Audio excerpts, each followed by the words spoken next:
Why did Katappa kill Bahubali? Because it was his duty to secure the king of Mahishmati. And why did Thanos kill Gamora? Ultimate step that was required in order for Thanos to obtain the Soul Stone.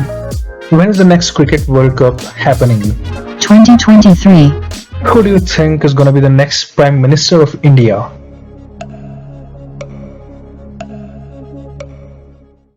Narendra Modi.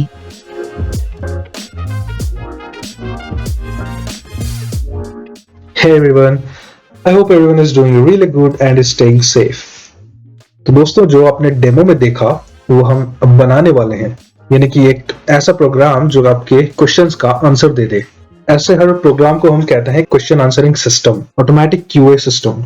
अब ये QA systems कई तरह के होते हैं। आज हम जिस सिस्टम के बारे में बात करेंगे वो है ऑटोमेटिक कॉम्प्रिहेंशन सिस्टम, यानी जो किसी आर्टिकल या फिर किसी भी इंफॉर्मेशन को जो कि टेक्स्ट फॉर्म में हो उसको समझ के उसमें से आंसर्स ढूंढ के निकाल पाए। अगर कोई भी क्वेश्चन हम उससे पूछेंगे तो वो आंसर को ढूंढ के निकाल पाए।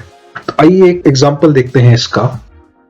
ये ओपन किया हुआ है मैंने एक LNAI का पेज, जिसमें उन्होंने एक कॉम्प्रिहेंशन मॉडल ट्रेन किया हुआ है, और ये दोस्तों इस स्क्वाड डेटा सेट पर ट्रेन हुआ था, which is the Stanford question answering data set. Now coming to the task, यहाँ पर हम देख सकते हैं कि एक पैराग्राफ है अबाउट निकोला टेस्ला और एक क्वेश्चन है यहाँ पर, which is when was Tesla's 50th birthday. तो जो मॉडल है उसका काम ये है कि वो इस पैराग्राफ में से इस क्वेश्चन का आंसर ढूंढ के निकाल दे। तो अब तक आप समझ चुके होंगे कि इसकी लिमिटेशंस क्या हैं।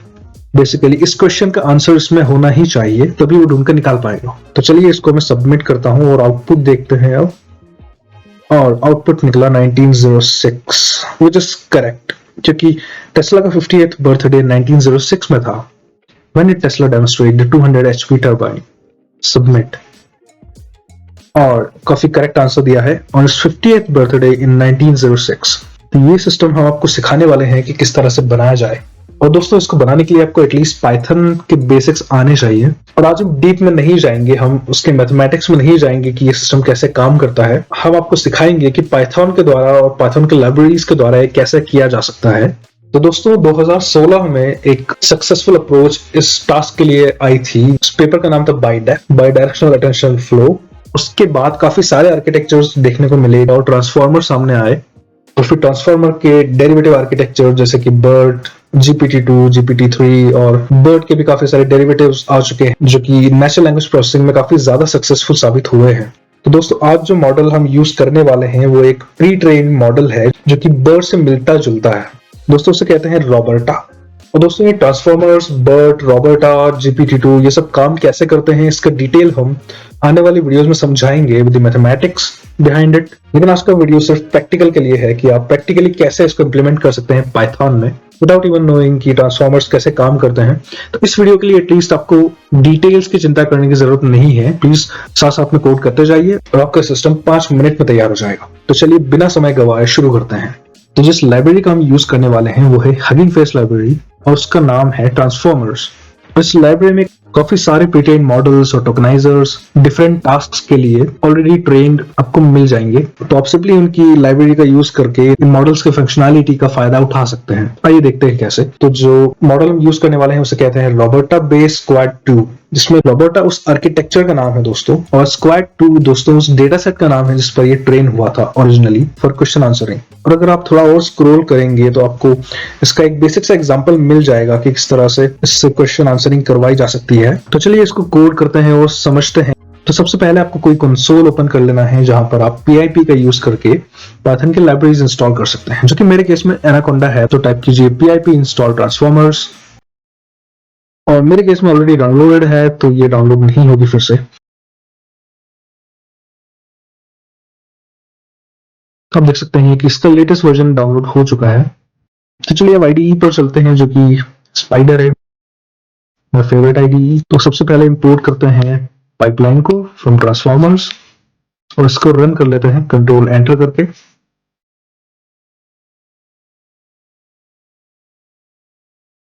अब हम बनाते हैं एक पाइपलाइन का ऑब्जेक्ट जिसको हम नाम देंगे NLP। अब इसमें हम पहला आर्ग्यूमेंट वो देंगे जो टास्क हमें करना है, विच इज क्वेश्चन आंसरिंग।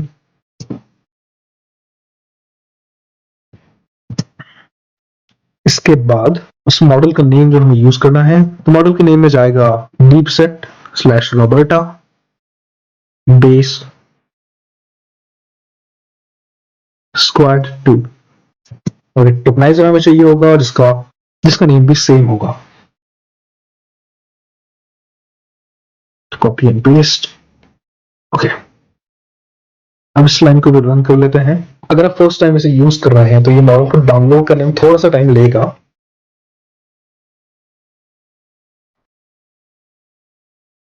अब हम डिफाइन करेंगे configuration.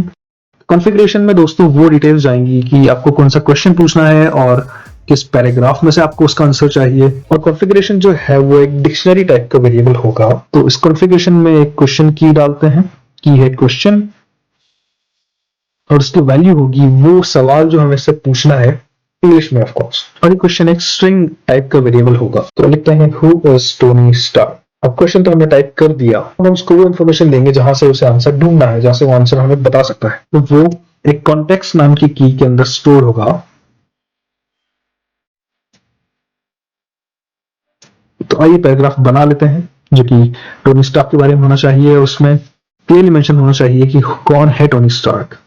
Tony Stark is the owner of Stark Industries and थोड़ी और इंफॉर्मेशन लिख देते हैं।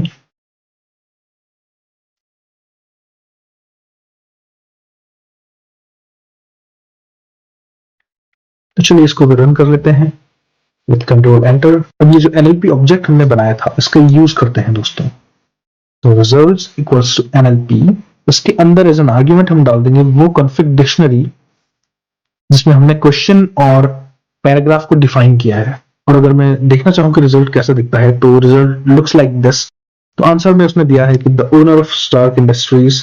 तो रिजल्ट एक डिक्शनरी है जिसमें कुछ कीज हैं और उनकी कुछ वैल्यूज हैं। और स्टार्ट की में एक इंटीजर है, तो आंसर 14th कैरेक्टर से स्टार्ट हो रहा है, इसलिए स्टार्ट की इज 14 और एंड की जो है वो 43 है। आप देख सकते हैं यहाँ पर, आप काउंट करके देख सकते हैं, इट इज 43। हालांकि हमें स्टार्ट और एंड की से कोई मतलब नहीं है क्योंकि आंसर डायरेक्टली हमारे पास है। वेरिएबल एक्सप्लोरर में देख लेते हैं एक बार इसको ओपन करके, तो ये हमें ग्राफिकल फॉर्म में दिखेगा। तो कीज और वैल्यूज हैं यहाँ पर।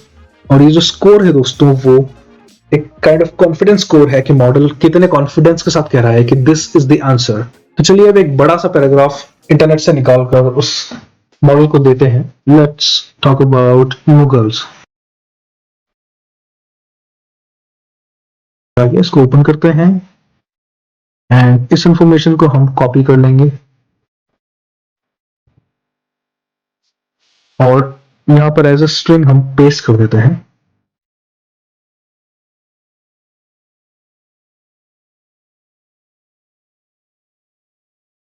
तो आप देख सकते हैं कि मल्टीपल लाइंस में आ रहा है। और अगर हमें ऐसी स्ट्रिंग बनानी है जो कि मल्टीपल लाइंस में आती है तो उसके लिए हम 3 डबल कोट्स का यूज करते हैं।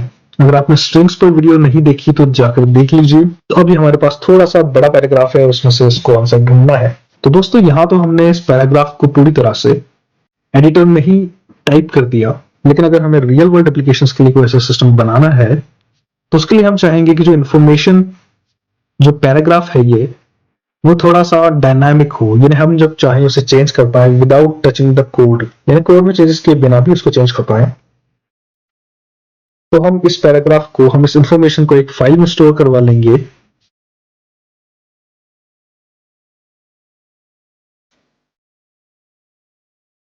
और उस फाइल को रीड करेंगे यहां पर। अब आपको यहां पर वो फाइल ओपन करनी है। अब आपको यहां पर वो टेक्स्ट फाइल ओपन करनी है जो अभी हमने नोटपैड से सेव की है। अगर आपको फाइल हैंडलिंग नहीं आती पाइथन में तो आप हमारा फाइल हैंडलिंग वाला वीडियो देख सकते हैं जिसमें हमने क्लियरली सिखाया है कि किस तरह से फाइल हैंडलिंग होती है, फाइल्स रीड की जाती हैं, राइट की जाती हैं।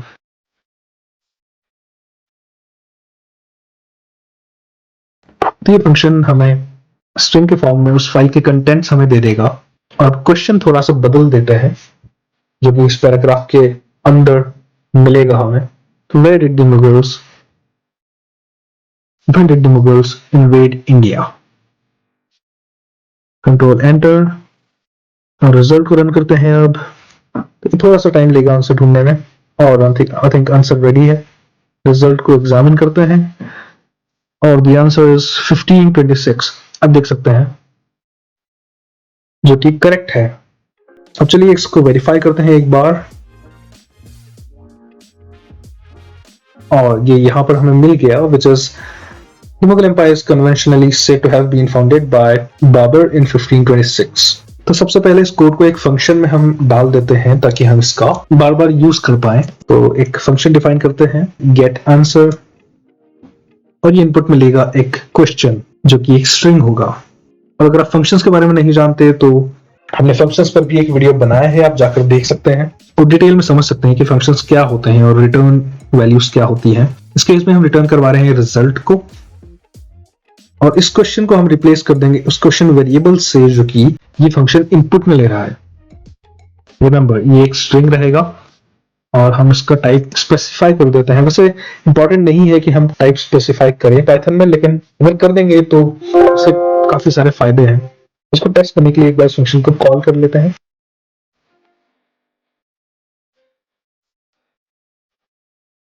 तो इसमें एक क्वेश्चन देते हैं, who was the last Mughal emperor.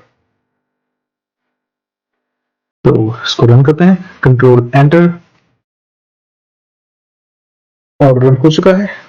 Answer में हमें मिला है औरंगजेब, व्हिच इज करेक्ट। अब हम ओपन कर लेते हैं उन फाइल्स को जो कि टेक्स्ट टू स्पीच और स्पीच टू टेक्स्ट में हमारे काम आएंगी। और दोस्तों, स्पीच टू टेक्स्ट और टेक्स्ट टू स्पीच के बारे में हमने ऑलरेडी वीडियोस बना रखे हैं। तो एक स्पीच रिकॉग्निशन नाम की लाइब्रेरी आपको इंस्टॉल करनी होती है, और ये फंक्शन हमने उसको यूज करके बनाए। और ये PyTTSX3 जो कि टेक्स्ट को स्पीच में कन्वर्ट करती है, और स्पीक फंक्शन बेसिकली विंडोज की टेक्स्ट टू स्पीच फंक्शनलिटी का यूज करता है।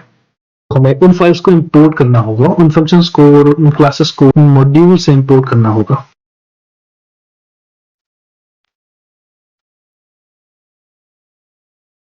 सिमिलरली हम स्पीच टू टेक्स्ट से भी इंपोर्ट कर लेते हैं उस फंक्शन को, विच इज लिसन, जो कि हमारी वॉइस को सुनेगा और उसको टेक्स्ट में कन्वर्ट कर देगा। उनको रन कर लेते हैं, कंट्रोल एंटर। अब दोस्तों, हम चाहते हैं कि सिस्टम कुछ इस तरह से हो कि उससे हमें क्वेश्चन पूछे, फिर वो आंसर दे, और जब तक हम चाहें ये सिस्टम चलता रहे और हम क्वेश्चंस पूछते रहें। इस केस में हम व्हाइल लूप का यूज करेंगे। तो व्हाइल ट्रू यानी हमेशा चलता रहेगा। और अभी के लिए हम इनपुट फंक्शन का यूज कर लेते हैं rather than the speech recognition module। तो हम धीरे धीरे आगे बढ़ेंगे। पहले हम इनपुट का यूज करेंगे और हमें आउटपुट टेक्स्ट में मिलेगा, फिर हम इन स्पीच मॉड्यूल्स को इंटीग्रेट करते जाएंगे। अब हम एक कंडीशन लगा देते हैं, if question equals to quit, यानी कि अगर हम क्विट टाइप करें तो ये सिस्टम स्टॉप हो जाए वहीं पर। तो ब्रेक स्टेटमेंट यहाँ पर यूज करेंगे ताकि लूप स्टॉप हो जाएगा अगर हम क्विट टाइप करते हैं तो। और अगर हम क्विट टाइप नहीं करते हैं, अगर हम कोई भी दूसरा क्वेश्चन टाइप करते हैं तो वो, अब हम गेट आंसर फंक्शन का यूज करेंगे। तो answer equals to get answer, इसमें एज ए आर्ग्यूमेंट जाएगा क्वेश्चन जो कि हमने इनपुट से लिया है। तो ये क्वेश्चन एज स्ट्रिंग्स के अंदर जाएगा और मॉडल हमें आंसर दे देगा।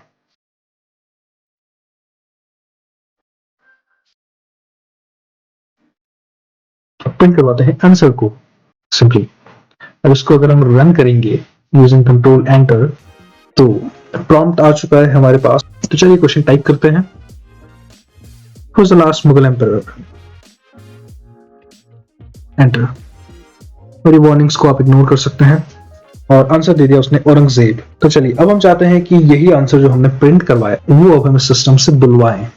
उसके लिए हम विनी वॉइस क्लास का यूज करेंगे जो कि हमने स्पीक मॉड्यूल से इंपोर्ट किया है। तो एक ऑब्जेक्ट बना लेते हैं वॉइस फ्रॉम विनी वॉइस, और उसमें हम वॉइस आर्गुमेंट देंगे जो कि एक स्ट्रिंग होगा, और वो एक मेल की वॉइस हो सकती है और एक फीमेल की वॉइस हो सकती है।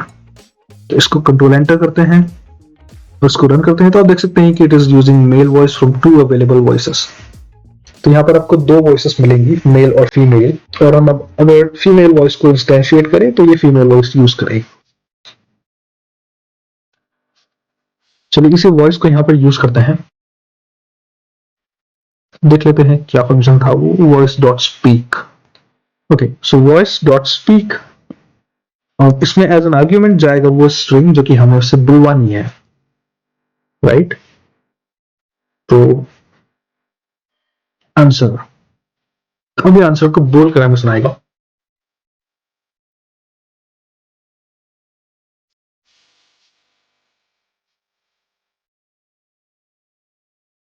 चलिए इसको रन करते हैं। Who was Akbar. Babur's grandson. Nice. अगला क्वेश्चन डालते हैं। When did Mughals rule end? 1720. चलिए करेक्ट है। हमने जो लिसन फंक्शन इंपोर्ट किया है हम उसका यूज करेंगे अब, और उसके लिए हम सिंपली जिस तरह हमने इनपुट लिया है उसी तरह हम लिसन फंक्शन से इनपुट ले सकते हैं।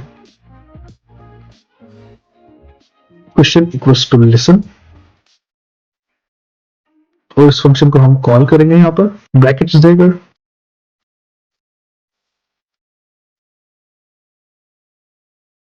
और सिंस अब इसकी जरूरत नहीं है तो इसको हटा देते हैं। तो चलिए इसको रन करते हैं अब। Control enter. Who was the last king of the Mughal Empire? Aurangzeb. Aurangzeb. Who was Akbar? Babur's grandson. इस वीडियो को लाइक कीजिए, सब्सक्राइब कीजिए हमारे चैनल को ताकि हमारी वीडियोस अब तक आ सके, और बेल आइकन दबाइए। Thank you and bye.